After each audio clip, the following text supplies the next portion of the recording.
মুহূৰ্তত আৰক্ষীভাৱে ডাঙৰ সাফল্য ক'ব লাগিব আজি কি ক'ব ছাৰ? আমি যোৱা কেইদিনমানৰ পৰা এইটো মই ইলেকশ্যন বুলি ওচৰৰ আহিছে বা তেনেকুৱা ৰিলেটেড বস্তু এতিয়ালৈকে আমি তেনেকুৱা একো দেখা নাই, বাট লাষ্ট কেইদিনমানৰ পৰা আমি খবৰ পাই আছিলোঁ যে কিছুমান এলিমেণ্টছে পইচাৰ ডিমাণ্ড আকৌ আমাৰ বিটিআৰ অঞ্চলত বিশেষকৈ চিৰাং আৰু ওচৰ চুবুৰীয়া জিলাত কিছুমান মানুহক ফোন যোগেদি পইচা ডিমাণ্ড কৰি আছিলে। যিখিনি বিজনেছমেন বা জেনেৰেল পাব্লিকক পইচা ডিমাণ্ড কৰিছিলে তেওঁলোকৰ মাজৰ বহুতে ওলাই আহি আমাক খবৰ দিছিলে যে আমি এনেকৈ ডিষ্টাৰ্বেঞ্চ পাই আছোঁ এনেকুৱা এণ্টি ছ'চিয়েল এলিমেণ্টছৰ পৰা। তো আৰু ৰাইজৰ ফালৰ পৰা বা বিজনেছমেন বা আদাৰ যোন প্ৰফেশ্যনেল হওক তেওঁলোকৰ ফালৰ পৰা কোনো সহায় নোপোৱা এই যিটো ক্ৰিমিনেল এলিমেণ্টছ আছে এইখিনি তেওঁলোকে এটা প্লেন কৰিলে যে ক'ৰবাত এটা ঘটনা ঘটোৱা যাওক যাতে মানুহে ভয় খায় আৰু তেওঁলোকে ডিমাণ্ড কৰা পইচাখিনি দিয়ে। সেইমতে তেনেকৈ তেওঁলোকে কিছুমান এক্স-কেএলও কেডাৰ্ছক কণ্টেক্ট কৰিলে।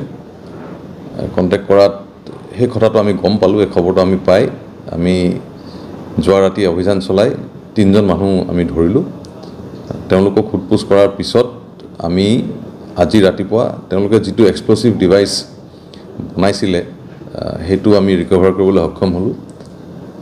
তো ক'তো একো দুৰ্ঘটনা ঘটোৱাৰ আগতে আমাৰ পুলিচ আৰু আদাৰ যিখিনি ছিষ্টাৰ এজেঞ্চিজৰ কোঅপাৰেশ্যনত আমি মানে প্ৰিভেণ্ট কৰিবলৈ সক্ষম হ'লোঁ। এতিয়া তেওঁলোকৰ সোধপোছ চলি আছে।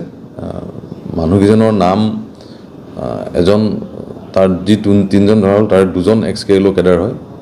এজনৰ নাম উৎপল ৰায় আৰু এজনৰ নাম ৰবীন বৰ্মন। 3 নম্বৰজনৰ লিংকছখিনি আমি এতিয়া এছাৰ্টেইন কৰি আছোঁ, তেওঁ আগতে কিবা লিংক আছে নেকি। বাকী সোধপোছ চলি আছে। এই এক্সপ্ল'চিভ ডিভাইচটো ক'ত বনাইছিলে, কেনেকৈ তৈয়াৰী কৰিছিলে, আৰু ক'ৰবাত কিবা আছে নেকি, আৰু এওঁলোকৰ লিংকছ ক'ত আছে, এওঁলোকৰ হেণ্ডলাৰ কোন। আমি খবৰ পাই আছোঁ যে বাংলাদেশৰ পৰা ফোন আহি আছে বুলি। চ' এই গোটেইখিনি কথা অলৰেডি মানে তদন্ত চলি আছে এতিয়া। তাৰপিছত পিছৰ পৰ্যায়ত আমি যদি কিবা ডেভেলপমেণ্ট হয় আপোনালোকক আকৌ জনাম।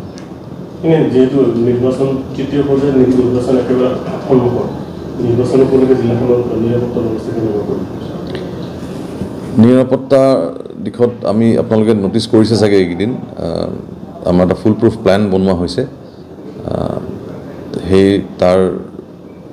সেইটোৰ প্ৰতি লক্ষ্য ৰাখি আমি পেট্ৰলিং, এৰিয়া ডমিনেশ্যন এক্সাৰচাইজেছ খুব ইণ্টেনচিফাই কৰিছোঁ। আমি পুৰণা যিমান ৱাৰেণ্টছ পেণ্ডিং আছিলে সেইখিনি গোটেইখিনি এক্সিকিউট কৰিছোঁ। ক্ৰিমিনেল এলিমেণ্টছৰ এগেইনষ্টত আমি 107 প্ৰচিডিংছ দিছোঁ, CRPC প্ৰচিডিংছ কৰি বাউণ্ড ডাউন কৰিছোঁ। বাকী প্ৰিপেৰেশ্যন ফুল চুইঙত আছে, আপোনালোকে দেখি আছে। আৰু আমাৰ ফালৰ পৰা আমি এনেকুৱা কোনো এফৰ্ট বাকী ৰখা নাই। আমি আশা কৰিছোঁ যে চিৰাং জিলাত নিৰ্বাচনটো শান্তিপূৰ্ণভাৱে পাৰ হৈ যাব আৰু পাব্লিকে ফ্ৰী এণ্ড ফেয়াৰ ইলেকশ্যনছ এটাত পাৰ্ট ল'ব পাৰিব। বাহিৰৰ পৰা অতিৰিক্ত বাহিনী অতিৰিক্ত বাহিনী অলৰেডি আহিছে। আমি ছাফিচিয়েণ্টখিনি ফ'ৰ্চ পাইছোঁ। আমাৰ যিমান দৰকাৰ আছিলে আমি সেইখিনি গোটেইখিনি পাইছোঁ, যিখিনি আমি প্ৰজেকশ্যন কৰিছিলোঁ। চ' সেই বাহিনীখিনিকো আমি ইতিমধ্যে ইউটিলাইজ কৰি আছোঁ। ইণ্টেৰিয়ৰ এৰিয়াবোৰত যিখিনি আমি কনফিডেন্স বিল্ডিং মেজাৰ হিচাপে এৰিয়া ডমিনেশ্যন কৰাইছোঁ, লং ৰেঞ্জ পেট্ৰলিং কৰাই আছোঁ তেওঁলোকৰ লগত।